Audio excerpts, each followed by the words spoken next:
जनसंवाद खबर में आपका स्वागत। जहानाबाद पुलिस घोसी में छापेमारी कर 3 युवक को मौके से किया गिरफ्तार। आगे की कार्रवाई जारी है।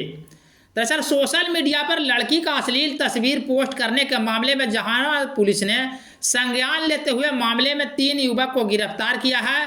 बता दें कि गिरफ्तार युवक घोसी के बराम सराय अंतर्गत प्रखंड कॉलोनी मोहल्ले का बताया जाता है।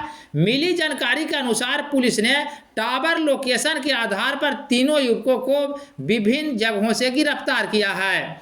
इस सिलसिले में एसडीपीओ राजीव कुमार ने बताया कि पुलिस गुप्त सूचना के आधार पर कार्रवाई करते हुए सफलता हासिल की है। तत्काल तीनों युवकों से पूछताछ जारी है। थाने में एक मामला था जिसमें एक लड़की का वीडियो वायरल करने का मामला प्रकाश में आया था। हम लोगों ने फेसबुक से इस संबंध में तकनीकी रिपोर्ट प्राप्त की जी, और जो संदिग्ध नंबर थे उसके आधार पर 3 लोगों को थाने पर लाया गया जी, और उनके मोबाइल में इससे संबंधित साक्ष्य मिलने के उपरांत गिरफ्तार कर लिया गया। कितने लोगों को गिरफ्तार किया गया? फिलहाल में 3 लोगों को हिरासत में लिया गया है। क्या क्या नाम है सर? नाम अभी हम लोग चूँकि सबकी उम्र का सत्यापन कर रहे हैं, इसलिए डिस्क्लोज नहीं कर रहे हैं। कहाँ पर से गिरफ्तारी हुई है सर? घोसी थाने अंतर्गत।